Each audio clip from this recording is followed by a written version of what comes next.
ہمیں اللہ نے محمد مصطفیٰ صلی اللہ تبارک و تعالی علیہ وسلم کی شکل میں ایک عظیم رہنما، عظیم رہبر جو انگلی پکڑ کے چلائیں اور اللہ سے ملا تھا۔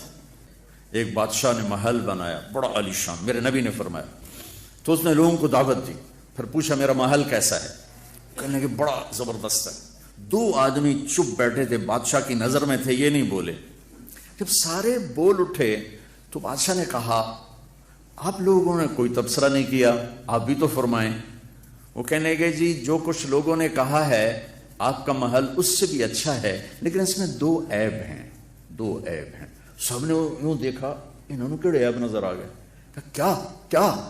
کہا ایک عیب یہ ہے کہ اس کا بنانے والا اور اس میں رہنے والا ایک دن مر جائے گا اور اسے چھوڑ کے مٹی میں چلا جائے گا، اور دوسرا عیب یہ ہے کہ اس کے مرنے کے بعد پھر یہ گھر اجڑ جائے گا، آباد نہیں رہے گا۔ تو بادشاہ نے سر جھکا لیا اور کہنے لگا کوئی ایسا گھر بھی ہے جو اجڑے نہیں، جو برباد نہ ہو؟ کہا وہ ہے۔ کہا کہاں ہے؟ کہا وہ جنت، وہ اجڑے گی نہیں، وہ برباد نہیں ہوگی، وہ آباد رہے گی، وہاں موت نہیں ہوگی۔